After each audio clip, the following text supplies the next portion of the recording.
নমস্কার, জবাব চাই বাংলার এই বিশেষ এপিসোডে আমি কিশলয় একের পর এক সন্ত্রাস, একের পর এক রাজনৈতিক সন্ত্রাস, অরাজনৈতিক সন্ত্রাস শহরে এসে পৌঁছেছে বিজেপির ফ্যাক্ট ফাইন্ডিং টিম, এবং সেই টিম কি বলছে এই মুহূর্তে সেই খবরের দিকে নজর রাখবো। বিজেপির fact finding team Biplab Deb কি বলছেন এই মুহূর্তে সেই ছবি। এই মুহূর্তে ফ্যাক্ট ফাইন্ডিং টিম এসে পৌঁছেছে এই রাজ্যে। বাড়িতে ঢুকতে পারছে না, কার্যালয়ে এসে থাকতে হচ্ছে এই অবস্থা।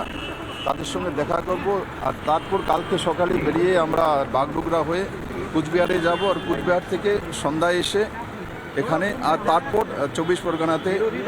শুভেন্দু অধিকারী আজকে জানিয়েছেন যে 3200 লোক সেন্টারে রয়েছেন, 2500 লোক ঘর ছাড়া। টোটাল ওয়েস্টবেঙ্গলে টোটাল 10,000-এর কাছাকাছি কার্যকর্তা আমাদের ঘরচারা আছে পুরো বাংলা মিলিয়ে। তো শুভেন্দুবাবু এরা, দিলীপবাবু এরা বিভিন্ন জায়গাতে কার্যকর্তার সঙ্গে দেখা সাক্ষাৎ করছেন, আমাদের অন্যান্য নেতৃত্ব স্টেটের দেখা সাক্ষাৎ করছেন। আমরা মাননীয় আমাদের রাষ্ট্রীয় অধ্যক্ষ জেপি নাড্ডাজি আমাদেরকে পাঠিয়েছেন আমাদের কার্যকর্তার সঙ্গে দাঁড়ানো এবং সমস্ত কিছু জানকারি নিয়ে আমরা রাষ্ট্রীয় অধ্যক্ষকে দেব, আর সেই হিসাবে আমরা পার্টির কাছ থেকে এবং সরকারের তরফ থেকে কার্যকর্তার সঙ্গে দাঁড়াবো এবং ডেমোক্রেসিকে রক্ষা করার জন্য যা যা করার সে বিষয় করবো। সব জায়গায় যাবো। আচ্ছা, আছে কোচবিহারে আছে। অভিযোগ করছে যে আপনার ত্রিপুরায় তৃণমূল কেন বিরোধী সমস্ত দলের ওপর অত্যাচার করা হয়, আগেও করা হয়েছে এবং এখনো করা হচ্ছে। আপনি এবার লিখুন ত্রিপুরাতে 2018-তে ভারতীয় জনতা পার্টির সরকার হওয়ার পর থেকে পলিটিক্যাল মার্ডার ত্রিপুরাতে বন্ধ হয়েছে। তার আগে কমিউনিস্ট থাকাকালীন পলিটিক্যাল মার্ডার হতো ত্রিপুরাতে। পলিটিক্যাল মার্ডার 2018-এর পরও যদি কেউ কোনো সাংবাদিক বন্ধু দেখাতে পারে ত্রিপুরাতে পলিটিক্যাল মার্ডার কাউর হয়েছে, রাজনীতি ছেড়ে দেব। বাবু, আপনারা যখন পোস্ট পোলের জন্য এসেছেন সেই সময় আপনাদের পার্টি অফিসের সামনে বোমা রাখা হচ্ছে, আপনাদের পার্টি অফিসের সামনে বোমা রাখা হয়েছে, সেই বোমা উদ্ধার হয়েছে। যখন পোস্ট পোল ভায়োলেন্সের কথা বলছে এই মুহূর্তে সেই ছবি। বিপ্লব দেব এসে পৌঁছেছেন, ফ্যাক্ট ফাইন্ডিং টিম এসে পৌঁছেছে, এবং ফ্যাক্ট ফাইন্ডিং টিম এসে পৌঁছেছে কলকাতায়। ফ্যাক্ট ফাইন্ডিং টিম একের পর এক অভিযোগ সেইগুলো খতিয়ে দেখবে, এবং তারা দেখবে যেমনটা বলছিলেন বিপ্লব দেব ফ্যাক্ট ফাইন্ডিং টিমের সদস্য বিজেপির, যে একের পর এক সন্ত্রাস হয়েছে, একের পর এক সন্ত্রাস হয়েছে, একের পর এক সন্ত্রাসের পর কি করা যেতে পারে সেই তথ্য খতিয়ে দেখবে এই ফ্যাক্ট ফাইন্ডিং টিম। তারই সঙ্গে সঙ্গে অন্যান্য ব্রেকিংও আসছে এই মুহূর্তে। সবচেয়ে বড় ব্রেকিং, বিজেপির রাজ্য দপ্তরের সামনে বোমা উদ্ধার হয়েছে। বিজেপির রাজ্য দপ্তর অর্থাৎ মুরলীধর সেন লেনের সামনে বোমা উদ্ধার হয়েছে। যখন ফ্যাক্ট ফাইন্ডিং টিম এসে পৌঁছেছে তখনই বোমা উদ্ধার। এই মুহূর্তে সুপার এক্সক্লুসিভ খবর, সেই ছবিও দেখাচ্ছি সঙ্গে। বিজেপির রাজ্য দপ্তরের কাছে বোমা উদ্ধার, মুরলীধর সেন লেনের কাছে বোমা উদ্ধার হয়েছে। এবং এই মুহূর্তে দাঁড়িয়ে সবচেয়ে বড় খবর, যেই সময় সন্ত্রাসের একের পর এক খবর উঠে আসছে, যেই সময় সন্ত্রাসের খবর খতিয়ে দেখতে এই মুহূর্তে এসে পৌঁছেছে ফ্যাক্ট ফাইন্ডিং টিম, সেই সময় বিজেপির রাজ্য দপ্তরের অফিসের সামনে পাওয়া গেল বোমা। সেই বোমার খবর নিয়ে আমি সরাসরি যাব ভাস্করের কাছে। ভাস্কর, তুমি রয়েছো বিজেপির রাজ্য দপ্তরের সামনে, এই মুহূর্তে সবচেয়ে বড় খবর হয়তো তুমি ব্রেক করছো। ভাস্কর, তুমি সবচেয়ে বড় খবর ব্রেক করছো, বিজেপির সদর দপ্তর সেখানে বোমা উদ্ধার হচ্ছে, আর কি জানা যাচ্ছে?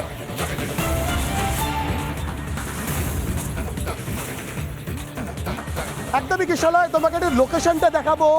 বিজেপির সদর দপ্তর, তার থেকে ঢিলছোড়া দূরত্ব, এবং এখান থেকে ঢিল ছুড়লে মহেশ্বরী ভবনে গিয়ে পড়বে, যেখানে আর কিছুক্ষণের মধ্যেই বিজেপির কেন্দ্রীয় প্রতিনিধি দলের সদস্যরা এসে পৌঁছবেন, যারা পোস্ট পোল ভায়োলেন্সে আক্রান্ত, তাদের সঙ্গে দেখা করার জন্য। এবং এই মুহূর্তে আমার ভিডিও জার্নালিস্ট দেবব্রত যে ছবিটা দেখাচ্ছে, কিন্তু একটি গোলাকৃতি বস্তু রয়েছে, যেটা অনেকেই আশঙ্কা প্রকাশ করছেন বোমা বলে। এবং এই মুহূর্তে কিন্তু রিপাবলিক বাংলা এই মুহূর্তে যখন আমরা খবরটা ব্রেক করছি, কলকাতা পুলিশের তরফ থেকে গার্ডরেল দিয়ে ঘিরে দেওয়া হয়েছে, এবং বালতি নিয়ে আসা হয়েছে। সেই বালতিতে সম্ভবত জল রয়েছে, যার মধ্যে এই গোলাকৃতি বস্তু, যেটাকে বোমা হিসাবে সন্দেহ করছেন বিজেপি নেতৃত্ব, সেটাকে ডিফিউজ করা হবে। এবং তমগ্ন ঘোষ আমার সঙ্গে রয়েছেন। দেবব্রত প্রতিক্রিয়া আমরা শোনাবো। তমগ্ন, এটা কি মনে হচ্ছে দেখে? আমরা তো ভাটপাড়া, মুর্শিদাবাদ বিভিন্ন জায়গায় দেখেছি এগুলো ফাটতে। টিভিতে দেখা অবস্থায় দেখে তো বোম মনে হচ্ছে, নাও হতে পারে, সেটা আমি বলতে পারবো না। যদি বোম হয়, বোম এক্সপার্ট নয়। যদি বোম হয় তাহলে সাংঘাতিক কথা, যে কলকাতার বুকে সেন্ট্রাল অ্যাভিনিউ রাস্তার মধ্যিখানে যদি তাজা বোমা পড়ে থাকে তাহলে বলতে হবে বাংলা শুধু জ্বলছে না, কলকাতার অবস্থাও খুব সংকটজনক। কি শাসক দলের কোনো মেসেজ নাকি যে কেন্দ্রীয় প্রতিনিধি দল আসছেন তাদেরকে ওয়েলকাম করা হচ্ছে এই ধরনের, যদি এটা সত্যি বোমা হয় সেই বোমা দিয়ে এটা মেসেজ? যদি সত্যিই বোমা হয়, কেউ বা কারা যদি রেখে গিয়ে থাকেন, তাহলে এইটুকুনি বলতে পারি এ ধমকানি চমকানিতে বিজেপি টলার পাত্র নয়। তাহলে বিজেপিকে ভুল চিনেছে। বিজেপি যত বিজেপিকে চমকাবে বিজেপি তত বাড়বে। চোখে চোখ রেখে লড়াই হবে। একদম হবে, ভাস্কর, একটা চোখে প্রশ্ন চোখ করবো। রেখে বিজেপি ভাস্কর, লড়াই একটা করবে। প্রশ্ন করবো, তুমি তমগ্নকে এই প্রশ্ন করো তমগ্নকে, যে শাসক দলের তরফ থেকে হয়তো বলা হবে যদি এটা বোমা হয় তাহলে বলা হবে এটা সাজানো নাটক, সেন্ট্রাল টিম এসেছে তাই জন্য বোমা রাখা হয়েছে, তার উত্তরে উনি কি বলবেন? একদমই তমগ্ন যদি সত্যি এটা বোমা হয় তাহলে হয়তোবা শাসক দল তৃণমূলের সম্পাদকরা বলবেন এটা তো বিজেপির সাজানো নাটক, জাস্ট সংবাদ মাধ্যমে আসার জন্য এগুলো সাজানো হয়েছে। সিসিটিভি ক্যামেরা রয়েছে। আমি কলকাতা পুলিশকে অনুরোধ করব they should look into it, এই সিসিটিভি ক্যামেরা থেকে, and they should find out the culprit who has done it. তার কারণ ভর দুপুরে যদি ভর সন্ধ্যেবেলায় যদি এখানে এরকম অবস্থা ঘটে, আমি এখনও বলছি, বারবার বলছি, এটা বোম কি বোম না আমি জানি না, সেটা বোম স্কোয়াড দেখবে, কিন্তু যদি বোম হয়ে থাকে তাহলে সেটাকে দেখে সেই কালপ্রিটকে ন্যাপ করার দায়িত্ব কলকাতা পুলিশের। একদম আমি সবচেয়ে অবাক হয়ে যাচ্ছি যেটা, যে where is the bomb squad? আমরা যদি অ্যাপ্রিহেন্ড করে নিচ্ছি এটা বোম, এবং স্ট্যান্ডার্ড প্রোটোকল অনুযায়ী বম্ব স্কোয়াডকে খবর দেওয়ার কথা। খবর দেওয়া উচিত। আমি তো এখনও দাঁড়িয়ে, আমি কি একবারও বলছি হ্যাঁ এটা বোমবি? বিকজ আমি তো নিজে বুঝতে পারছি না, আমি তো এক্সপার্ট নই।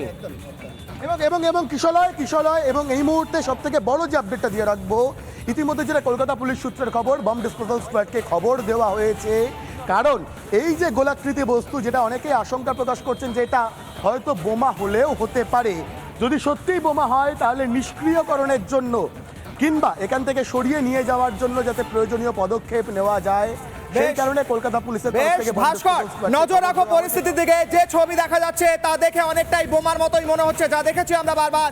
যদি সত্যি বোমা হয়ে থাকে বড় খবর, এবং এই খবর পাওয়ার পর এখনো পর্যন্ত বম্ব স্কোয়াড কেন এলো না সেই নিয়ে প্রশ্ন উঠছে। কিন্তু শুধু কি এই ছবি, তারই সঙ্গে সঙ্গে আরো বেশ কয়েকটা ছবি আমার দর্শকদের দেখাবো, তারপরে আমরা আলোচনায় ফিরবো জবাব চাই বাংলায়।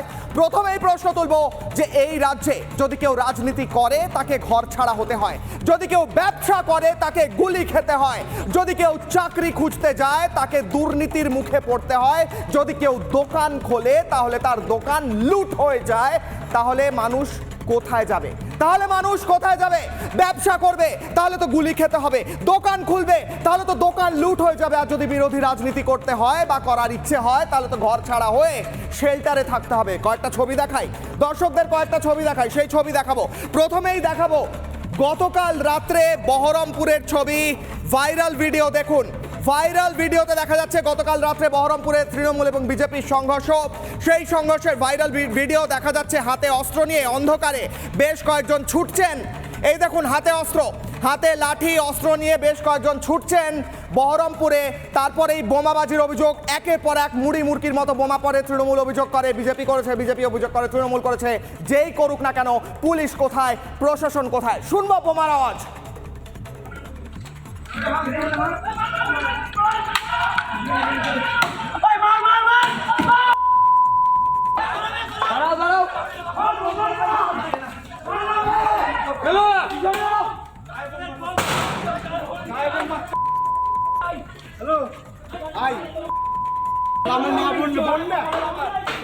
বোমের আওয়াজ শুনলেন, তার সঙ্গে গালিগালাজ শুনলেন, মানুষ ছুটছে অস্ত্র হাতে, দুষ্কৃতীরা, সেটা শুনলেন, কিন্তু পুলিশকে কোথাও দেখতে পেলেন না। আমরাও দূরবীন নিয়ে কালকে রাত থেকে খুঁজছিলাম ওই ভিডিওর মধ্যে পুলিশ আছে কিনা। নেই দাদা, নেই। পরের ছবি দেখাবো। আচ্ছা, রাজনীতির কথা তো হলো, যদি কেউ রাজনীতি করে সেই কথা তো হলো, কিন্তু যদি কেউ রাজনীতি না করে, যদি কেউ সাধারণ মানুষ হয়, সেখানেও হিংসা, সেখানেও পুলিশ নেই। শালিমারের ছবি দেখাবো এই মুহূর্তে। শালিমারের ছবি, কোনো রাজনৈতিক হিংসা নয়, এটা এলাকা দখলের লড়াই, পার্কিং দখলের লড়াই। সেই নিয়ে দুপক্ষের মধ্যে চরম সংঘর্ষ। বাইক উল্টে পড়ে আছে, গাড়ি উল্টে পড়ে আছে, লাঠি দিয়ে মারা হচ্ছে, অস্ত্র ব্যবহার করা হচ্ছে, বাইক ভাঙা হচ্ছে, কিন্তু পুলিশকে কোথাও দেখা যাচ্ছে পুলিশ? না, পুলিশ নেই। কেন পুলিশ নেই? এই ঘটনা তো 1 মিনিটের মধ্যে হয়নি, এতগুলো দুষ্কৃতী তো 1 মিনিটের মধ্যে এখানে আসেনি। তাহলে কি পুলিশ প্রশাসনের কমপ্লিট ফেলিওর কিনা আমরা প্রশ্ন তুলছি। এরপর আবারও রাজনীতিতে ফিরি। যদি অরাজনৈতিক হয় হিংসা, রাজনীতি হলেও হিংসা। এবার ফিরবো রাজনীতির কথায়। দেখুন সল্টলেকের ছবি, নিউ টাউনের ছবি, এই সিসিটিভি ফুটেজ দেখুন। বিজেপির সংখ্যালঘু মোর্চা, ওবিসি মোর্চার এক নেতার বাড়িতে হামলা চালানো হচ্ছে। দেখুন লাথি মারা হচ্ছে। কেন কেন মারা হচ্ছে লাথি? কারণ সেখানে নাকি একটি বিজেপির পতাকা লাগানো ছিল। বিজেপির পতাকা লাগানো ছিল বলে এইভাবে লাথি মেরে, অস্ত্র দিয়ে জোর মেরে এইভাবে আক্রমণ করা হবে। রাজনৈতিক হিংসা। প্রথমে দেখালাম রাজনৈতিক হিংসা, তারপর দেখালাম অরাজনৈতিক হিংসা, আবারও রাজনৈতিক হিংসা। দেখুন কিভাবে চড় মারা হচ্ছে, দেখুন কিভাবে লাথি মারা হচ্ছে, অস্ত্র ব্যবহার করা হচ্ছিল একটু আগে, এইবার ধস্তাধস্তি করা হচ্ছে। দেখুন আবারও ফিরি রাজনীতির বাইরে, অরাজনৈতিক হিংসায় ফিরি। পরের ছবি দেখাবো। পরের ছবি সিসিটিভি ফুটেজ, পার্ক স্ট্রিট অর্থাৎ মির্জা গালিব স্ট্রিটের পরশুদিন রাত্রে চলেছিল গুলি। দুই পক্ষের মধ্যে বিবাদ, সেই বিবাদে চলেছিল গুলি। স্পষ্ট নয় সিসিটিভি ফুটেজ, কিন্তু যেটা দেখানোর চেষ্টা করছি এখানে বিবাদ হচ্ছে, একটা গ্রুপ বিবাদ করছে এবং সেখানেই চলেছিল গুলি। সেই সিসিটিভি ফুটেজ এক্সক্লুসিভ প্রকাশ্যে। প্রশ্ন আমরা করছি আর জবাব চাই বাংলায়, যে এই রাজ্যে করবোটা কি? এই রাজ্যে আমরা করবোটা কি? রাজনীতি করলে হিংসা, রাজনীতি না করলেও হিংসা। পুলিশ প্রশাসন কোথায়? দূরবীন দিয়ে খুঁজতে হবে। যদি এই সাংবাদিকদের বিরুদ্ধে কেস করতে হয়, পুলিশ প্রশাসন লাঠি হাতে একদম দাঁড়িয়ে পড়ে, কিন্তু যখন অস্ত্র হাতে দুষ্কৃতীরা ঘোরে তখন দূরবীন দিয়ে খুঁজে পাওয়া যায় না। দেখুন ছোট্ট প্রতিবেদন, ফিরছে আলোচনা নিয়ে।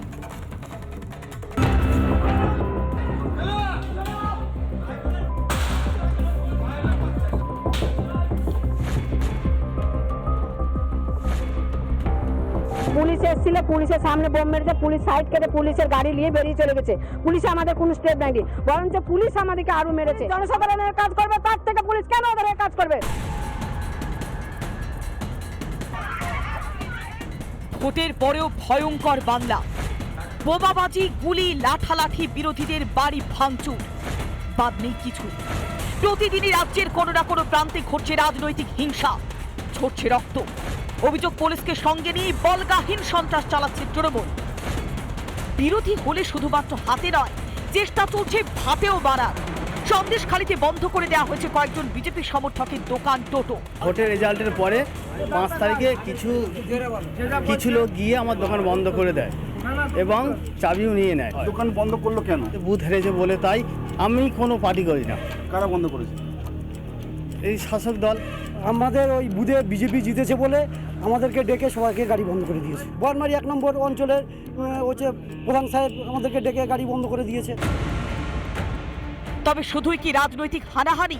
যদি ভাবেন রাজনীতি থেকে শত হস্ত দূরে থেকে নিরাপদে থাকবেন, তারও কিছু আছে।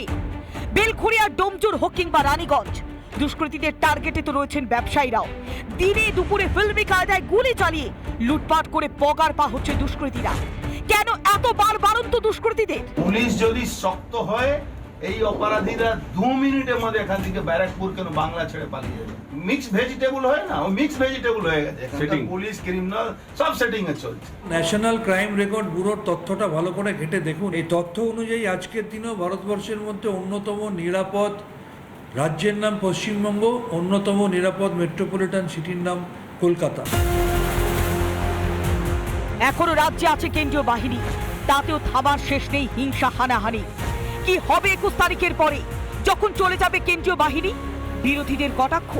যে রাজ্যে চুরি হয় সরকারি চাকরি, শিল্পপতিরা মুখ ফিরিয়ে নেন, বেকারদের ভবিষ্যৎ ভেঙে খান খান হয়, সেখানে তোলাবাজি কাটমানেই তো দস্তুর। এই বাংলায় কি জঙ্গল রাজ থেকে বেরিয়ে আসার সত্যি কোনো উপায় আছে? রিপাবলিক বাংলা। আলোচনায় ফিরবো। আলোচনায় ফেরার আগে প্রথমে এই মুহূর্তে আমাদের সঙ্গে রয়েছেন বিজেপির রাজ্য সভাপতি সুকান্ত মজুমদার, কেন্দ্রীয় প্রতিমন্ত্রী সুকান্ত মজুমদার। সুকান্ত বাবুর কাছে প্রথমেই যাব। সুকান্ত বাবু, রিপাবলিক বাংলায় আপনাকে স্বাগত। প্রথমেই প্রশ্ন করব, বিজেপির বহু কর্মী ঘর ছাড়া, বহু কর্মী বাড়ি ফিরতে পারছেন না, সন্ত্রাসের পরিবেশ, বোমা উদ্ধার হচ্ছে, এদেরকে কিভাবে আপনারা ঘরে ফেরাবেন? সংগঠনের তরফ থেকে কি করবেন? আপনি ব্যস্ত, তাই ছোট্ট একটা প্রশ্ন করে আপনাকে ছাড়বো, কিভাবে এদের ঘরে ফেরাবেন? দেখুন, এই মুহূর্তে আমাদের সংগঠনের কর্মীরা, আমাদের সংগঠনের নেতৃত্ব, তারা সংগঠনেই আছে। সংগঠন ছেড়ে কেউ যায়নি। আমাদের শুধু সুরক্ষা দিতে হবে। সুরক্ষা দিলে পরেই আমরা আবার ঘুরে দাঁড়িয়ে লড়াইটা দিতে পারবো। এবং আমি বারবার যেটা বলছি, 146টি বুথে বিধানসভাতে বিজেপির 40%-এর বেশি ভোট আছে। এবং সেটাকে যদি আমরা 35-এ নামিয়ে আনি, 35% ভোট মানে হচ্ছে বিজেপির যথেষ্ট ভালো ভোট। সেই ভোট যদি আমরা দেখি, 205টি বিধানসভায় বিজেপি 35% ভোট পেয়ে আছে। এটাকে যদি আমরা বাড়াতে পারি তাহলে সরকার আমাদের হবে, এবং সেটা খুব কঠিন কাজ নয়। বেশ, অনেক ধন্যবাদ সুকান্তবাবু, আপনি ব্যস্ত স্কেডিউলের মধ্যে আমাদের সময় দিলেন, অনেক ধন্যবাদ। ফিরবো আলোচনায়। প্রশ্ন করব, এই রাজ্যে যদি চাকরি না করা যায়, ব্যবসা না করা যায়, রাজনীতি না করা যায়, কি করা যাবে? আপনি কিভাবে আমাদের বাড়ি চালাবো, আমাদের ঘর চালাবো, কি করবো এই রাজ্যে? নাকি রাজ্য ছেড়ে চলে যেতে হবে? আমার সঙ্গে এই মুহূর্তে যে অতিথিরা রয়েছেন, বিমল শঙ্কর নন্দ রয়েছেন, বিজেপি মুখপাত্র রয়েছেন, সমীর চ্যাটার্জি অধ্যাপক রয়েছেন, দেবাশিস ঘোষ রাজনৈতিক বিশ্লেষক, অরিত্র দত্ত বণিক রয়েছেন, অভিনেতা, সুপর্ণ মৈত্র রয়েছেন, অর্থনীতিবিদ, এবং ডক্টর শান্তরূপ দে রয়েছেন আমাদের সঙ্গে স্কাইপে। প্রথমেই যাব সমীর বাবুর কাছে। সমীর বাবু, আপনাকে আমি খুব সাধারণ একটা প্রশ্ন করছি। আপনি একটু আগেই দেখলেন, পরপর বেশ কয়েকটা ছবি দেখালাম, প্রত্যেক ক্ষেত্রেই আপনি এটা বলতে পারেন তৃণমূলের ওপরেও তো অনেক হিংসা হচ্ছে, তৃণমূলের অনেক কর্মীও মারা যাচ্ছেন, বাড়ি ছাড়া হচ্ছেন, হলো কার দায়? দেখুন, 34-এর সরকারের 3টা গুণ: অপশাসন, অনুন্নয়ন এবং মানুষ খুন। এই হলো 3 গুণ।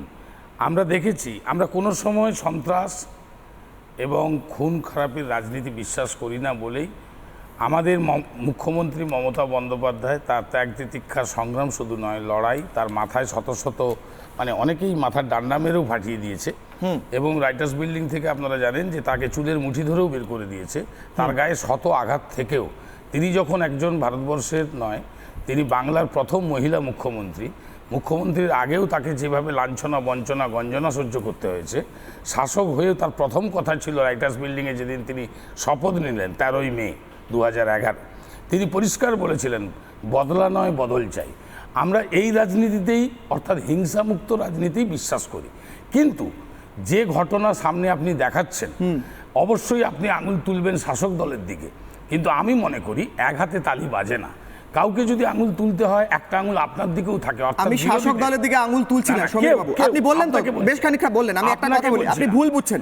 আমি শাসক দলের দিকে প্রশ্ন করছি না, শাসক দলের কর্মীরাও তো আহত হচ্ছেন। আপনার ইঙ্গিত তৃণমূল কংগ্রেসের দিকে না, তাই জন্য শাসক দলের কর্মীরাই আহত হচ্ছেন। ধরে নিলাম বিজেপির কেউ আহত হননি, শাসক দলের কর্মীরাই, কর্মীদের উপরে অ্যাটাক হয়েছে, দায় কার আমাকে বলুন। আমি চাই এদের সুরক্ষা দেওয়ার দায় কার আমাকে বলুন। আমি একমত।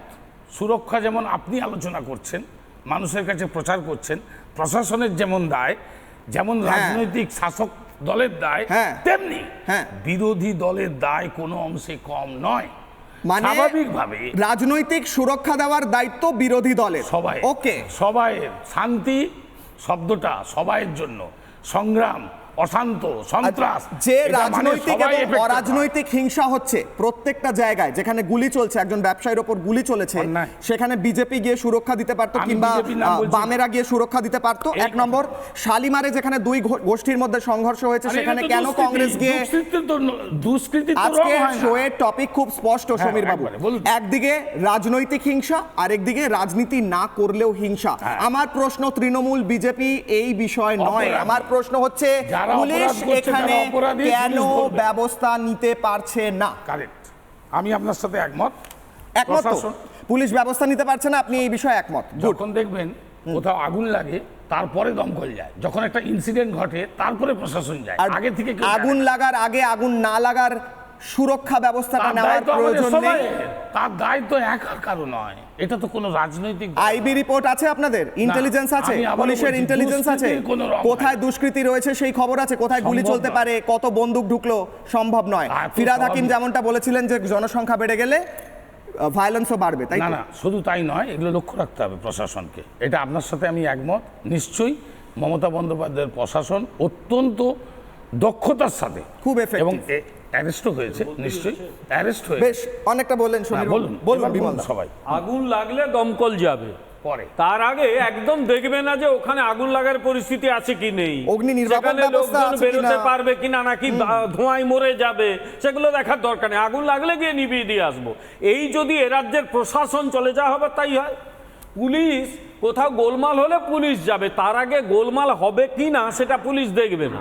পুলিশের ইন্টেলিজেন্স নেটওয়ার্ক বলে কিছু থাকবে না। যত ক্রিমিনালগুলো দলের সাপোর্ট নিয়ে চারদিকে ঘুরে বেড়াবে, তারপর যা হবে তাই হবে। এই যদি প্রশাসন চলে ঠিক, কিন্তু সমীর ঠিক বলে ফেলেছে, মানুষ মাঝে মাঝে ঠিক বলে ফেলে, ও একদম ঠিক বলেছে। এ রাজ্যের প্রশাসনটা এটাই চলছে। আসলে প্রশাসন বলে এ রাজ্যে কিচ্ছু চলছে না। প্রশাসন চালাতে গেলে মিনিমাম যে যোগ্যতা লাগে, এই লোকগুলোর সেই যোগ্যতা নেই। আমি বহুদিন ধরে বলে আসছি, এরা বলে আমরা নির্বাচনে জিতছি, নির্বাচনে জিতলেই যোগ্যতার কোনো প্রমাণ হয় না। এখানে যারা প্রশাসন চালাচ্ছে, they don't have any idea how to run public administration. পরিষ্কার আমি আবার বলছি, এদের কোনো চালানোর ক্ষমতাই নেই, ওরা জানেই না কিভাবে প্রশাসন চালাতে হয়। এখানে জমিদারি ব্যবস্থা চলে, এখানে আমি শেষ করি, প্রশাসন চলে না। আসলে ব্যাপারটা কি? ব্যাপারটা হলো ঘরের পাশে এই যে কেন হচ্ছে, এবার খুঁজে আমি শেষ করি। ঘরের পাশে উড়িষ্যা, 25 বছর পর একটা সরকার বদলালো। জনসংখ্যা কত? আমার বাড়ির পাশেই উড়িষ্যা, মেদিনীপুরে আমার বাড়ি, যেখানে 2 কিলোমিটার ধরে উড়িষ্যা। উড়িষ্যার সঙ্গে আমার ব্যক্তিগত একটা যোগাযোগও রয়েছে। আমি শেষ করি একটু। 25 বছর পরে সরকার বদলালো, কেউ কাউকে একটা চড় মেরেছে। বরং দেখা গেল যেদিন নতুন সরকার গঠন হয়েছে, পুরনো মুখ্যমন্ত্রী এসে সেই অনুষ্ঠানে যোগ দিলেন, শপথ গ্রহণ অনুষ্ঠানে অসম্ভব সুন্দর নজির তৈরি করলেন। বেশ, সমীর বাবু বলছেন আপনাদের দায় আছে শান্তি ফেরানো, কেন এরকম হিংসা হবে? আপনারা কেন হিংসা করছেন? আসলে কি হয়েছে কেন উস্কানি দিচ্ছেন আপনারা? আমি আবার পুরোপুরি তৃণমূলের কথা বলছি না। এই এন্টায়ার সিস্টেমটা that was created by the Left. কেন? লেফট আমলে আমার মনে আছে ঠিক এই জিনিসই নির্বাচনের সময় কিছু লোক বেরিয়ে পড়লো। বেরিয়ে শেষ করি। লেফট আমলে যা হতো তোমরা তা তুলে দিয়েছো, তবু কিছু হতো তোমরা সেটাও তুলে দিলে। সিপিএম এর মেধাবী ছাত্রছাত্রী তো তোমরা, সিপিএম এর স্কুল থেকে পড়া জিনিস তো, আর কি করব? ফলে যা হতো আমরা দেখেছি। আমার মনে আছে একবার সল্টলেকে একটা পুরসভা নির্বাচন দেখার একটা দুর্ভাগ্য হয়েছিল। সেখানে সুনন্দ সান্যালের মতো লোকের ধুতি খুলে দিয়েছিল সিপিএম এর ক্যাডাররা, কারণ সেখানে প্রতিবাদ করেছিলেন অন্যায়ের। সেই সুনন্দ সান্যাল পরে আমার মনে আছে ব্যক্তিগতভাবে বলেছিলেন যে কি করব, যাদের হয়ে লড়াই করলাম তারা তো একই জিনিস হয়ে গেল, কাকে ছেড়ে কাকে আনলাম। আর একটা কথা বলি, আসলে এখন যেটা হয়, ওই বিভিন্ন জায়গায় শাসক দলের দাদার অধীনে কিছু ভাইরা রয়েছে, তারা বিভিন্ন সময় দাদার অনুগ্রহ পুষ্ট মোটরসাইকেল চালায়, লাল চুল কানের দুল, তাদের বিভিন্ন সব সোর্স অফ ইনকাম তৈরি করা হয়েছে, নির্বাচনের সময় কাজে লাগানো হয়।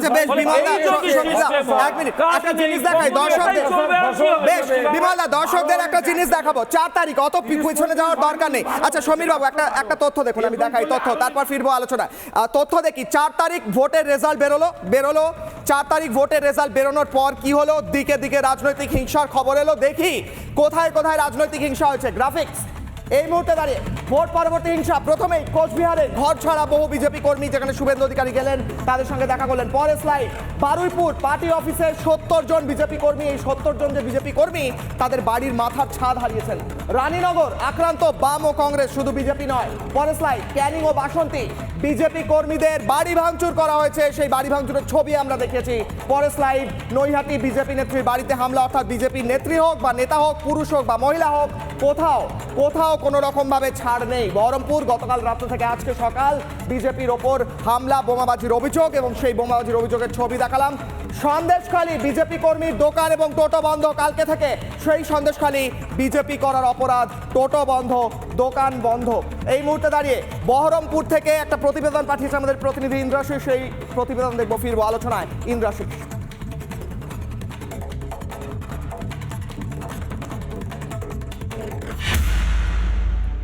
রাস্তায় এই মুহূর্তে আমি যেখানে দাঁড়িয়ে রয়েছি, বোমার দাগ এখানে একেবারে স্পষ্ট রয়েছে।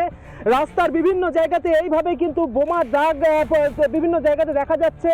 এরকমই কিন্তু ইটের টুকরো এখানে পড়ে রয়েছে, এবং এই ইট দিয়ে এই যে ক্লাবের দরজা, সেটিকে ভাঙার চেষ্টা করা হয়। এখানে কিন্তু আরও একটি বোমার দাগ একেবারে স্পষ্ট রয়েছে। অর্থাৎ কিভাবে বোমাবাজি হয়েছে তা এই সমস্ত ছবিগুলো দেখলে কিন্তু খুব সহজেই অনুমান করা যায়। একেবারে বোমার দাগ মাটিতে স্পষ্ট রয়েছে। রাস্তার বিভিন্ন জায়গাতে এইভাবে কিন্তু বোমার দাগ ছড়িয়ে ছিটিয়ে পড়ে রয়েছে, বিভিন্ন জায়গাতে মুড়ি মুড়কির মতো এই বোমাবাজি হয়েছে। অনেকেই আছে যাদের দোকান, এই মুহূর্তে একটি দোকান আমি দেখাবো, দোকান কার্যত এই মুহূর্তে বন্ধ রয়েছে। এরকমই একাধিক দোকান কিন্তু বন্ধ করে দেওয়া হয়েছে সকাল থেকে। দোকান খুললে কি হবে সেই কথা ভেবে এক প্রকার ভয়ে তারা কিন্তু দোকান খুলছে না। একটু কথা বলবো, আজকে কালকে গন্ডগোল হয়েছে, আজকে দোকান খুলতে কি ভয় পাচ্ছে? ভয় তো চোখ লাগছেই, কারণ কখন কি হয়ে যায়। ভয় পাচ্ছেন এখানকার স্থানীয় বাসিন্দারা, সব মিলে থমথমে পরিবেশ। রাজ্য পুলিশের পক্ষ থেকে যেরকম আধিকারিক রয়েছেন, কেন্দ্রীয় বাহিনীর যারা জওয়ান তারা এখানে রয়েছে। সকাল থেকে দফায় দফায় কিন্তু গোটা এলাকায় এই রুটমার্চ চলছে। অরিত্র, চাকরি করতে গেলে দুর্নীতির জন্য চাকরি পাওয়া সম্ভব নয়। ব্যবসা করতে গেলে দেখলাম ব্যবসায়ী গুলি খেলেন, ব্যবসায়ীকে তোলাবাজির হুমকি দেওয়া হয়েছে। আর রাজনীতি করতে গেলে তো কি অবস্থা দেখতেই পাচ্ছি। করবোটা কি বলো তো এই রাজ্যে? দেখুন, প্রথম কথা, এই যে ইলেকশন রেজাল্টটা, এখানে তৃণমূল কংগ্রেসের যে ভালো ফলাফল হয়েছে সেটা তাদের কাছে আনএক্সপেক্টেড। একই রকমভাবে বিরোধীদের খারাপ ফলাফলটাও তাদের কাছে আনএক্সপেক্টেড ছিল। ফলে এই যে একটা টিপিক্যাল প্রেডিকশান বা এস্টিমেশন যেটা অ্যাজিউম করে নেওয়া হচ্ছিল, সেটা যখনই একটু উলটপুরাণ হয়ে গেল, তখন সামহাও এই গ্রাউন্ড লেভেলে তৃণমূল কংগ্রেস বা যারা বিভিন্ন জায়গায় পাওয়ারে রয়েছেন তারা তাদের কন্ট্রোলটা হারিয়ে ফেললেন। এবং তখন গ্রাউন্ড লেভেলের বেশ কিছু মানুষ তারা মনে করতে থাকলেন যে এটা আমার কাছে একটা লাইসেন্স, এতদিন অনেক কথা বলেছেন, দেখিয়ে দেবো আজকে। এই যে একটা ব্যাপার চলে এলো। দেখুন, প্রথম কথাটা হচ্ছে মাথায় রাখতে হবে যে একটা সরকার যখন ভোটে জিতে যায়, সেটা জিতে যাওয়ার পর সেটা কিন্তু শাসকেরও সরকার, বিরোধীরও সরকার। মমতা বন্দ্যোপাধ্যায়ের বিভিন্ন প্রকল্পের সমালোচনা আমি করতেই পারি, কিন্তু আমাকে এটা স্বীকার করতে হবে যে মমতা বন্দ্যোপাধ্যায় আমারও মুখ্যমন্ত্রী, আমারও স্বরাষ্ট্রমন্ত্রী, আমারও পুলিশ মন্ত্রী। ফলে আমি তার যদি কোনো প্রকল্পের সমালোচনা করি, তার বিনিময়ে এটা কখনোই এক্সপেক্টেড নয় যে তার ডিপার্টমেন্ট সে আমাকে সুরক্ষা দেবে না, অথবা তার পুলিশ তার হয়ে কাজ করবে। আমি যদি পুলিশের কাছে যাই একটা সাহায্য চাইতে, যে আমাকে পাড়ার গুন্ডামস্তানে সে হুমকি দিচ্ছে, পুলিশ বলবে না আপনি তো সরকারের বিরুদ্ধে কাগজে লেখেন বা কথা বলেন, আপনাকে কোনো রকম সাহায্য আমরা করব না। তার কারণটা হচ্ছে এখানকার যারা গভর্নমেন্ট অপারেট করছেন তারা ধরে নিচ্ছেন যে তৃণমূল কংগ্রেস আর রাজ্য সরকার এই দুটো সমান। এই দুটো সমান হতে পারে না। পুলিশ প্রশাসনের কোনো তৃণমূল বিজেপি হয় না, ঠিক। কিন্তু এখানে এখন যেভাবে অপারেশনটা হচ্ছে, যে কোথাও কোনো দুষ্কৃতি বা রাজনৈতিক হিংসা হলে থানার ওসির কাছে গেলে ওসির দায়বদ্ধতা হয়ে যাচ্ছে যে আগে পাড়ার নেতাকে ফোন করা, যাচ্ছে কি আপনার লোক আছে নাকি, তারপরে ডিসাইড হচ্ছে যে এফআইআর কিভাবে হবে, চার্জশিট হবে কিভাবে হবে, জিডি কিভাবে হবে। আচ্ছা, এফআইআর যদি হয় চার্জশিটে সেই লোকগুলোর নাম থাকবে কিনা। এরকম অনেক জায়গায় দেখা যাচ্ছে যে এফআইআর এ যিনি প্রাইম অ্যাকিউজড, চার্জশিটে তার নামটাই গায়েব হয়ে যাচ্ছে কোথা থেকে, কারণ তার পারমিশন। তার কারণ হচ্ছে যে নেতা বলেছে যে আমার লোক। এই যে কন্টিনিউয়াস প্রশ্নটা করছিলাম না, যে রাজনীতি তো ছেড়ে দিলাম, আমি তৃণমূল বিজেপি কাউকে কারুর কথা বলছি না, যে কেউ আহত হতে পারে, যা কারুর উপর অ্যাটাক হতে পারে, কিন্তু এর দায় রাজ্য প্রশাসন এবং রাজ্যের যে প্রশাসনিক কর্তা এবং মন্ত্রী, মানে অর্থাৎ যারা সরকারি কর্তা পুলিশের মাথায় বসে আছেন কিংবা অন্য দপ্তরের মাথায়, কিংবা যারা রাজনৈতিকভাবে ইলেক্টেড হয়ে গেছেন, তারা কেন নেবেন না? কেন একজন ব্যবসায়ীকে গুলি খেতে হবে? অরিত্র, দেখুন, শুধু ব্যবসায়ীর গুলি খাওয়ার বিষয়টা না, আপনি শালিমারের যে অংশটা দেখাচ্ছিলেন এখানে, যে সেখানে তো বিজেপি সিপিএম তৃণমূল কিছু নয়, এখানে একটা গোষ্ঠীদ্বন্দ্ব হচ্ছে। তো পুলিশের কাজটা কি? পুলিশের কাজটা হচ্ছে যে কোনো জায়গায় গোষ্ঠীদ্বন্দ্ব হলে সেখানে যাতে শান্তি বা পিস মেকিং করাটা পুলিশের কাজ। পুলিশের কাজ নয় কোনো নেতার হয়ে এখানে সালিশি করা।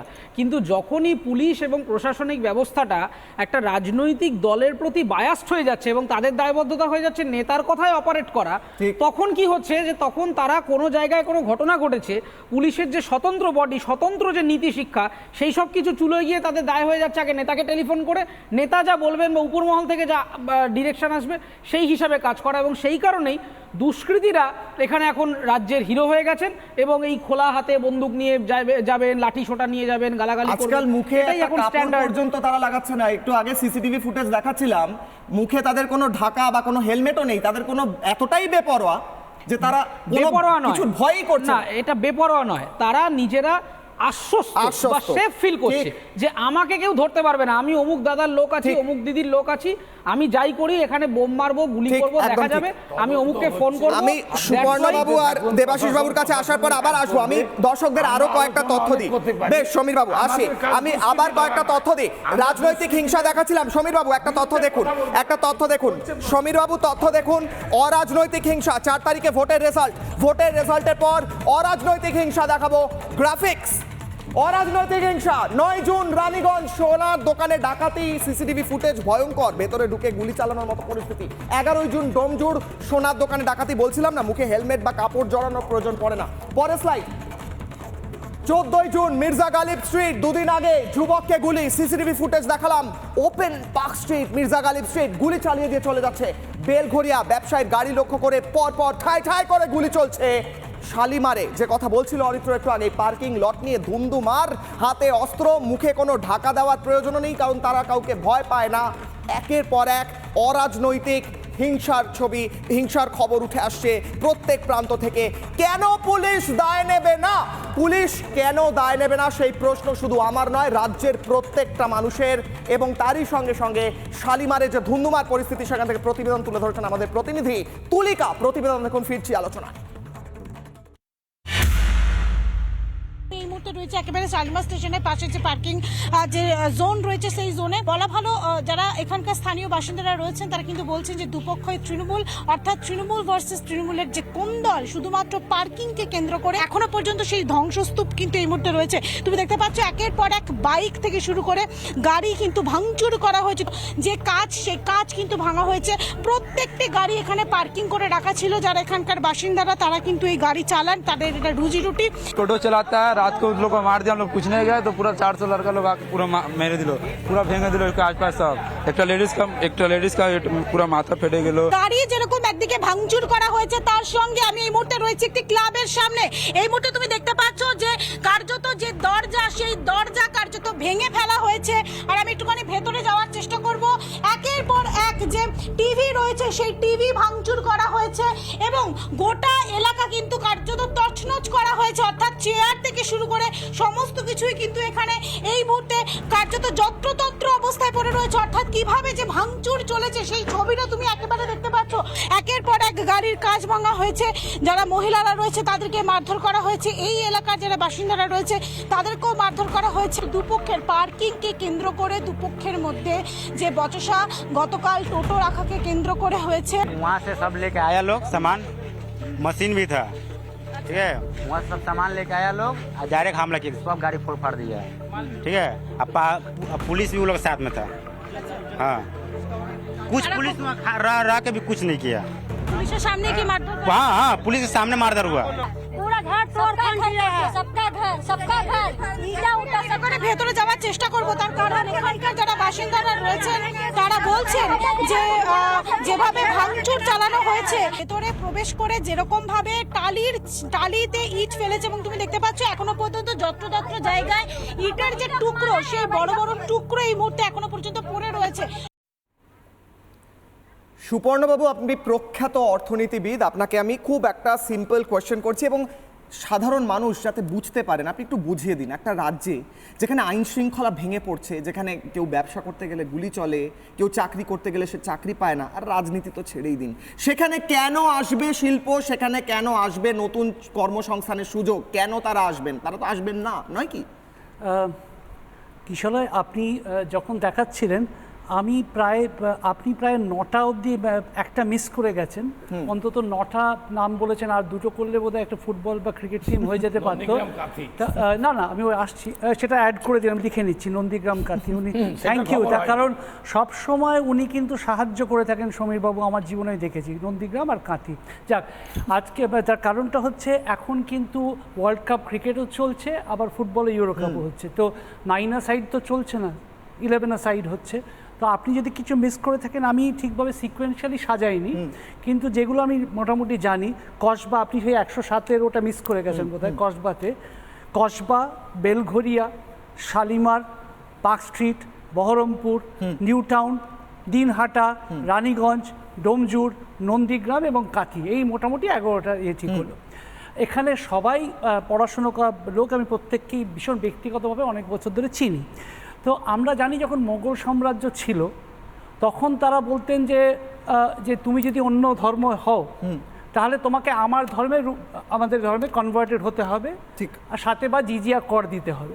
তাহলে যদি আমরা এখানে যদি এরকম একটা যদি কোনো পদ্ধতি ওই ইতিহাস থেকে শুরু করে শিখে শুরু করি, যে কালকে যদি ধরুন সবাই যদি তৃণমূল হয়ে যান এবং একটা যদি জিজিয়া কর মার্কা কিছু যদি করা যায় তাহলে কি এখানে হিংসার অবসান হবে?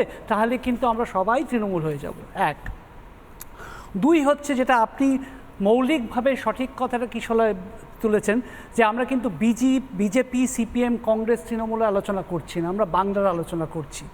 এবং যেখানে যাচ্ছি অর্থনীতিটা প্রায় 47 বছর ধরে এমন তলানির দিকে নিয়ে যাওয়া হয়েছে যে কালকে যদি সবাই তৃণমূলেও হয়ে যান তখন খাবার প্লেটটা এত ছোট হতে হতে যাবে আমরা একে অপরের থেকে ছিনিয়ে নেওয়া শুরু করব। দুই।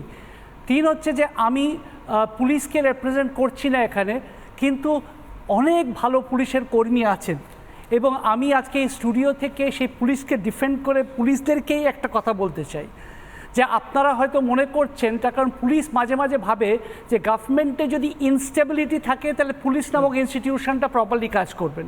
তারা মনে করেন যে পলিটিক্যাল লিডারশিপ যদি খুব সলিড হয়ে যায় তাদের বিরুদ্ধে না গিয়ে তাদের সাবসার্ভিয়েন্ট হয়ে যাওয়া, এটাই বোধহয় তাদের কাজ। সেই জন্য 34 বছর সাবসার্ভিয়েন্ট হয়ে গেছিলেন, 13 বছরও সেটা হওয়ার চেষ্টা করছেন।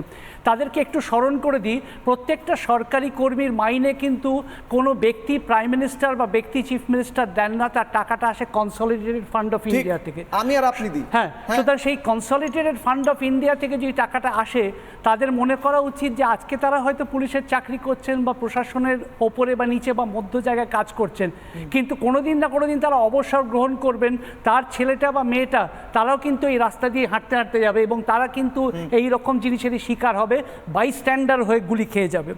সুতরাং এই জায়গা থেকে আমাদের বেরোতে হবে এবং শিল্প, দেখুন বড় শিল্পের কোনো অসুবিধা হবে না কিশোলায়, আমি আপনাকে বলছি বড় শিল্প কোনোদিন গুলি খাবে না, তার কারণ বড় শিল্প এখানে আসবেই না, সেই জন্য গুলি খাওয়ারই ব্যাপার। সুতরাং তারা এতটাই বুদ্ধিমান, তারা এখানে আসবেই না। আর কারা গুলি খাবে? গুলি খাবে হচ্ছে যে যারা কষ্ট করে, যাদের কথা বারবার বলা হয় ক্ষুদ্র মাঝারি যে শিল্প বা micro small and medium enterprise, তারা যেটা খোলেন তারা মারা যাবেন। তার কারণ যদি কোনো বাম দল থাকেন এক্ষুনি গিয়ে বলবেন যে ওই লোকটা 10,000 টাকা রোজগার করছে না, তাকে গিয়ে এক্ষুনি বলবেন মিনিমাম ওয়েজে 26,000 টাকা করে দিতে হবে, এমনি মারা যাবেন। আর যদি বলেন যে না তৃণমূলকে দিয়ে, সে বলে ভাই তুমি রোজগার করতে না পারো, আমাকে যদি এটা করতে হয় কিছু কিছু জায়গায়, এটা আমার কথা নয়, মুখ্যমন্ত্রী নিজেই শিল্পায়নের ফেভারে কথা বলতে গিয়ে তিনি বলেছেন আমি কোনো রকম এক্সটর্শন সহ্য করব না। এটা আমি সাধুবাদ জানাচ্ছি মুখ্যমন্ত্রীকে। তার মানে মুখ্যমন্ত্রীর এই সাধুবাদের সাথে মুখ্যমন্ত্রীর একটা অ্যাডমিশনও আছে, তার মানে এইখান থেকে বাংলা কবে রেসপাইট পাবে। আচ্ছা এক মিনিট সুপর্ণা বাবু, এই মুহূর্তে আমরা বিপ্লব দেবের বাইট পাচ্ছি, বিপ্লব দেবের বাইট পাচ্ছি ফ্যাক্ট ফাইন্ডিং টিম। তার আগে সন্দেহ করা হচ্ছে বোমা উদ্ধার হচ্ছে, এটা কি তৃণমূলের মেসেজ যে আপনাদেরকে বোমা দিয়ে স্বাগত জানানো হবে? দেখুন, আমাদেরকে কি দিয়ে স্বাগত করবে সেটা তো পরের বিষয়। আমি law and order state subject, আর এটা কলকাতা পুলিশের দায়িত্ব। বাকি আমরা এসছি, আমরা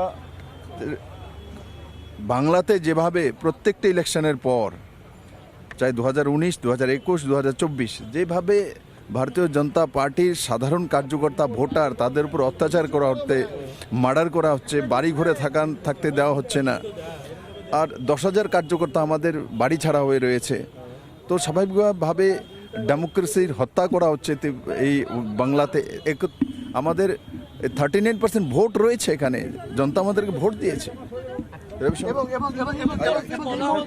এই মুহূর্তে অন্যান্য সদস্যরা তারা এসে পৌঁছেছেন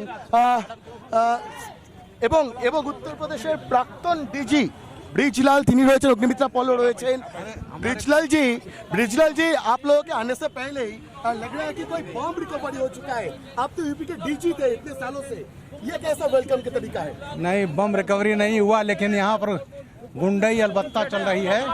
इलेक्शन के बाद मर्डर होते हैं। आइए অগ্নিমিত্রা জি, পার্টি অফিসের সামনে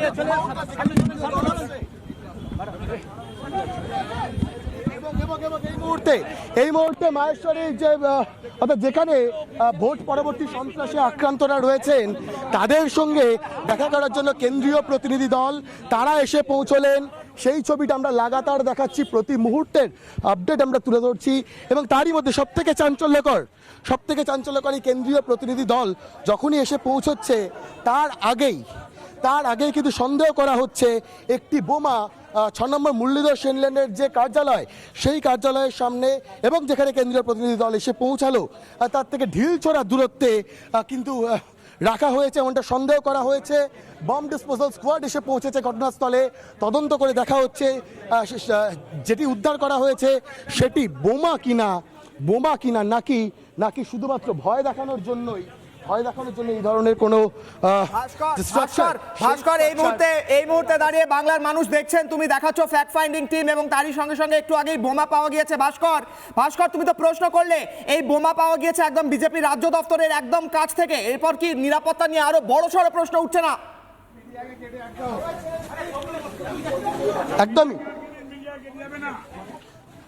একদমই অবশ্যই বড়সড় প্রশ্ন উঠছে। কলকাতা পুলিশ তাদের ভূমিকা নিয়ে প্রশ্ন উঠছে এবং এবং এবং এই ফ্যাক্ট ফাইন্ডিং টিম তাদের আসার ঠিক আগে স্যার রবিশঙ্কর জি এবং অবশ্যই আমরা প্রতিক্রিয়া শোনানোর চেষ্টা করছিলাম এবং এই মুহূর্তে ফ্যাক্ট ফাইন্ডিং টিম তারা প্রবেশ করছেন কিন্তু ঘর ছাড়াদের সঙ্গে যারা ভোট পরবর্তী সন্ত্রাসে আক্রান্ত তাদের সঙ্গে কথা বলার জন্য, এবং সেই ছবিটা আমরা লাগাতার দেখাচ্ছি আমরা কিশোরে। আমরাই সবার প্রথম কিন্তু এই খবরটা ব্রেক করি যে কিন্তু যে এই ধরনের বোমার মতো দেখতে একটি স্ট্রাকচার কিন্তু উদ্ধার হয়েছে এবং নিঃসন্দেহে দাঁড়িয়ে কিন্তু সেটা নিয়ে চাঞ্চল্য ছড়িয়েছে। এবং কিশোরায় এটা সব থেকে বড় আপডেট ঠিক যখনই এই কেন্দ্রীয় প্রতিনিধি দল তারা যখন এসে পৌঁছলেন তার মাত্র কয়েক মিনিট আগে কিন্তু যে জিনিসটি উদ্ধার করা হলো সেটা বোম নয়, তার উত্তর পরে মিলবে। কিন্তু যদি সত্যিই বম হয়ে থাকে তাহলে এই বম কোথা থেকে এলো? অনেকে মজা করে বলছেন রাজ্যের শাসক দল তৃণমূল কংগ্রেস হয়তো বিজেপির এই কেন্দ্রীয় প্রতিনিধি দলকে স্বাগত জানানোর জন্যই ওই বোমাটি ওখানে রেখে দিয়েছিল, এমনটা কিন্তু সন্দেহ করছেন অনেকে। বম স্কোয়াড এসেছে বলে কলকাতা থেকে এরকম বোমা উদ্ধার হলে সেটা একটা অত্যন্ত বড় খবর। এবং বম স্কোয়াড কি বলছে, এত দেরিতেই বা এলো কেন? প্রায় আধ ঘন্টা আগে বোমা উদ্ধার হয়েছে, পাশেই তো পুলিশ স্টেশন লালবাজার। একদমই কিশোরা এবং তার থেকে বড় কথা এখান থেকে ঢিলছোড়া দূরত্বে প্রায় লালবাজার কলকাতা পুলিশের সদর দফতর থেকে ঢিলছোড়া দূরত্বে বম ডিসপোজাল স্কোয়াডের গাড়ি পৌঁছতে যদি আধ ঘন্টা লাগে তাহলে আর একটু দূরে পৌঁছতে কতটা সময় লাগবে? হয়তো অনেকে যারা স্কুল পড়ুয়া তারা হয়তো ঐকিক নিয়মের অঙ্ক করতে বসবেন এখন যে লালবাজার থেকে 6 নম্বর মুরলীধর সেন লেন পৌঁছতে কলকাতা পুলিশের বম ডিসপোজাল স্কোয়াডের লাগে প্রায় 30 মিনিট। তাহলে যদি তর্কের খাতিরে ধরে নেই গড়িয়া কিংবা শ্যামবাজার কিংবা বেলগাছিয়া কিংবা রাজাবাজার, তাহলে পৌঁছতে কতক্ষণ লাগতে পারে? এটাকে তো নিঃসন্দেহে ঐকিক নিয়মের একটা বড় অঙ্ক আসতে পারে কিশোরায়। তার থেকেও বড় প্রশ্ন, যদি সত্যি বম হয়ে থাকে সেটা কলকাতা পুলিশের নজর এড়ালো কিভাবে?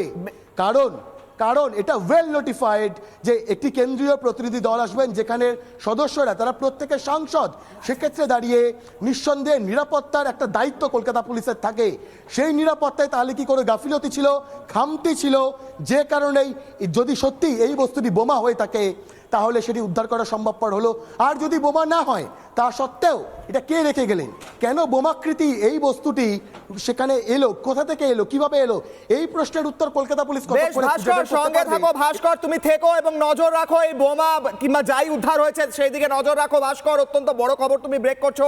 কলকাতার মধ্যে মুরলীধর সেন লেনের সামনে লালবাজার থেকে ঢিলছোড়া দূরত্বে যদি সত্যি বোমা হয় তাহলেও প্রশ্ন, বোমা না হলেও পুলিশ দেরিতে পৌঁছলো কেন সেই নিয়ে প্রশ্ন। আমি প্রত্যেকের কাছে আসবো, তার আগে যারা দুজন বলেননি এখনো প্রত্যেকে বলতে দিতে হবে। দেবাশিস বাবু, প্রশ্ন করব, এই রাজ্যে রাজনৈতিক হিংসা অরাজনৈতিক হিংসা, একটা যেমন স্যুপ একটা যেমন স্যালাড, দুটো একসাথে, মানে দুটোই মিলের মধ্যে থাকতেই হবে, নিয়ম হয়ে গেছে, একটা রুটিন হয়ে গেছে। ভোট হলে হিংসা হতেই হবে, আর না হলে যেন ভোটটা ঠিক কমপ্লিট হলো না।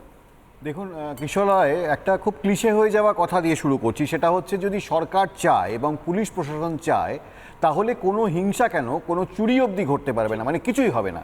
কিন্তু সরকারের সেই সদিচ্ছাটা জরুরি। আমার মনে পড়ে যাচ্ছে নচিকেতার একটা খুব বিখ্যাত গান ছিল, আমি মুখ্য সূক্ষ্ম মানুষ বাবু কিছুই বুঝি না। খুব বিখ্যাত গান, সেখানে দেখেছেন উনি বলেছিলেন আজকে যিনি কয়লা মন্ত্রী কালকে তিনি দেখেন শিক্ষা, তাই কয়লা কালো শিক্ষা নিয়ে মানুষ করে ভিক্ষা।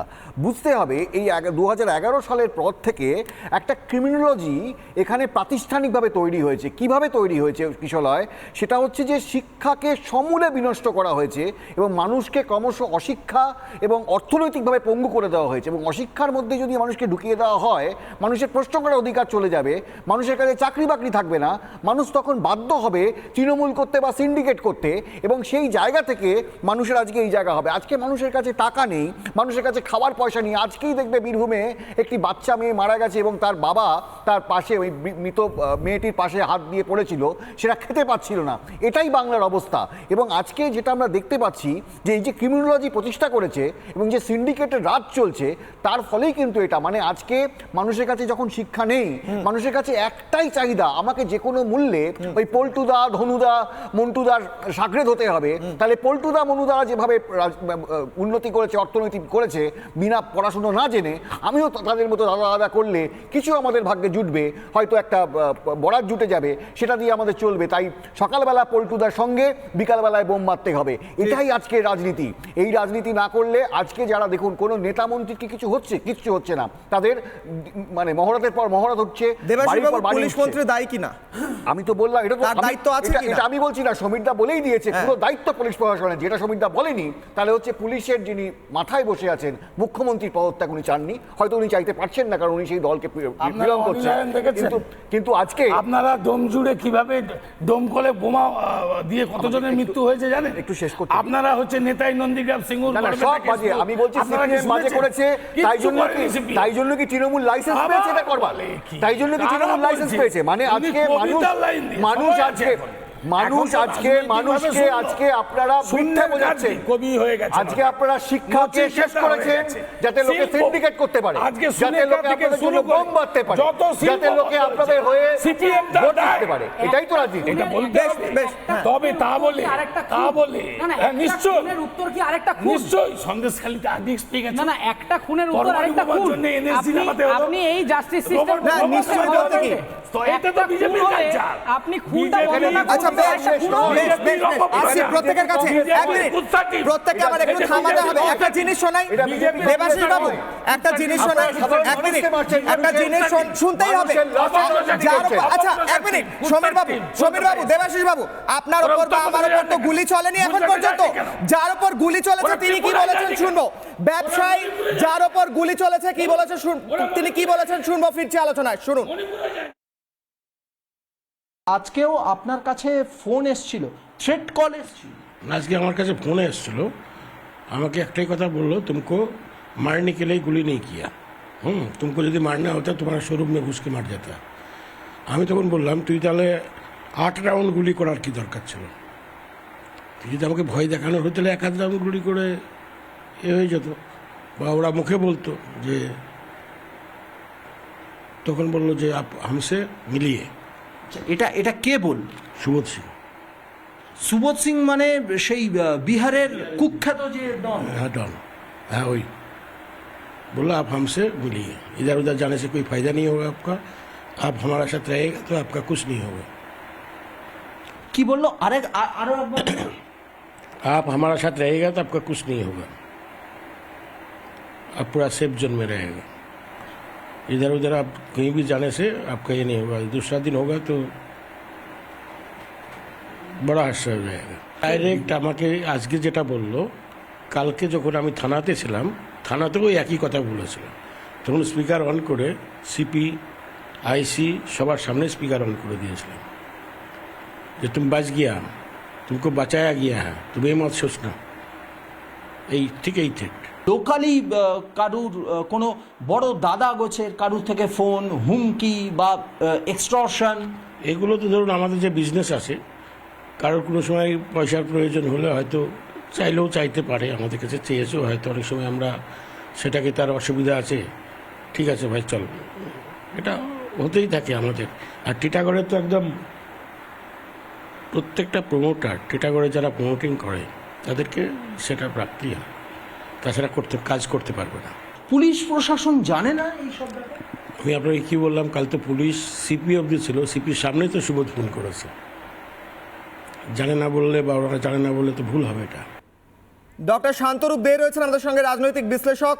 শান্তরূপ, বাড়ি থেকে বেরোলে গাড়ি নিয়ে বা হেঁটে কেউ গুলি করে দিয়ে চলে গেল, কেউ লাঠি মেরে দিয়ে চলে গেল, এরকম পরিস্থিতি আমার তো রীতিমতো ভয় করছে রাস্তায় নামতে। রাজনীতি করি বা না করি, তোমার ভয় লাগছে?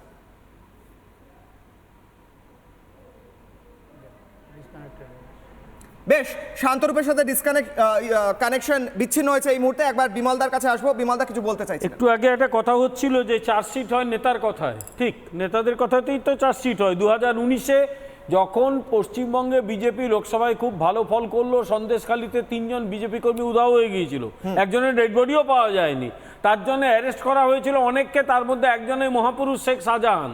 শেখ শাহজাহানকে শুধু ছেড়ে দেওয়া হয়নি, চার্জশিট থেকে নামটা বাদ চলে গিয়েছিল। তার জন্য কোত্থেকে ফোনটা গিয়েছিল? শেখ শাহজাহান সমাজসেবী, তাকে বাদ দিতে হবে।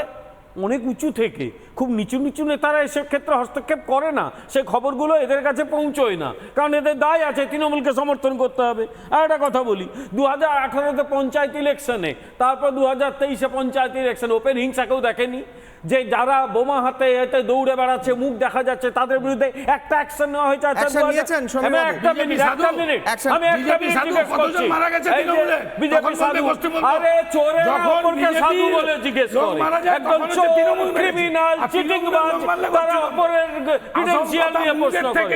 আমি একটা প্রশ্ন করছি, এই সব লজিক গুলো দিতে আসে এরা, এই লজিক দিতে আসে। আমি একটা কথা বলি, আমি আজকে বলছি, আস্তে আস্তে পুলিশের গাড়ি আসতে 2018 সালে আমার একটা ছবি এখনো মনে আছে, উৎসব অপারেশনের নাম বিপ্লব দেব। শান্তরূপ আমাদের সঙ্গে এসে, শান্তরূপ এর মুহূর্তে প্রশ্ন, রাজনৈতিক হিংসায় রাজ্যে কি বলবে শান্তরূপ? 1 মিনিট শান্তরূপ বলো। শোনা যাচ্ছে? হ্যাঁ বলো। বলছি, দেখুন আমাদের বর্তমানে পরিস্থিতি হয়ে গেছে যে প্রশাসন হয়ে গেছে for the criminal by the criminal. মানে এতক্ষণ ধরে বারবার আমরা প্রতিবেদনে বারবার তুমি যেটা বলে আসছো যে আপলিটিক্যাল প্রবলেম, নন পলিটিক্যাল ভায়োলেন্স, একটাও আপলিটিক্যাল বা নন পলিটিক্যাল ভায়োলেন্স না। বেশ, বারবার ডিসকানেক্ট হয়ে যাচ্ছে, সমস্যা হচ্ছে কানেকশনে। এই মুহূর্তে দাঁড়িয়ে দুটো ছবি দেখাচ্ছিলাম, একটা ছবিতে দেখা যাচ্ছে যারা ফ্যাক্ট ফাইন্ডিং টিম তারাও এসে পৌঁছেছেন এবং তারা কথা বলছেন ঘর ছাড়াদের সঙ্গে। আমি আলোচনার একদম শেষ পর্যায়ে একটা লাইন, হ্যাঁ, ত্রিপুরার লোকজন শান্তিপ্রিয়, ওই জন্য তৃণমূলকে দূর করে দিয়েছে।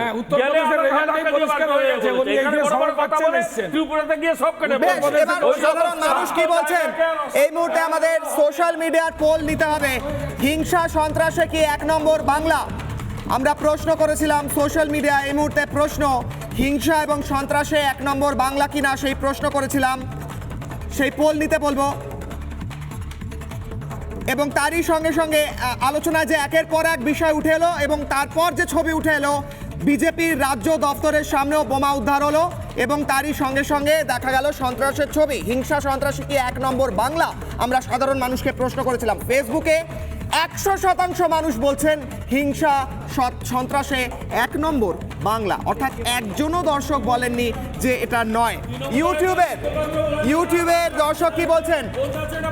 92% মানুষ বলছেন হ্যাঁ, হিংসা সন্ত্রাসে 1 নম্বর বাংলা, গোটা দেশে 1 নম্বর বাংলা, গোটা পৃথিবীতে 1 নম্বর বাংলা বলছেন ইউটিউবে।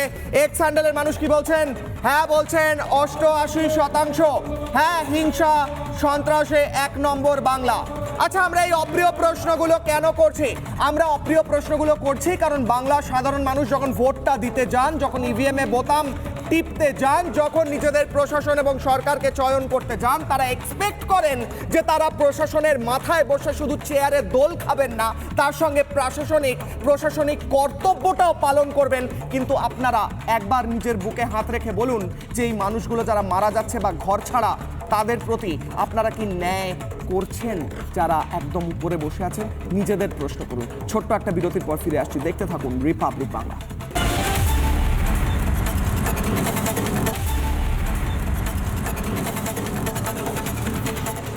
এতক্ষণ দেখছিলেন জবাব চায় বাংলা, আমি ছিলাম কিশলয়। দেখতে থাকুন রিপাবলিক বাংলা।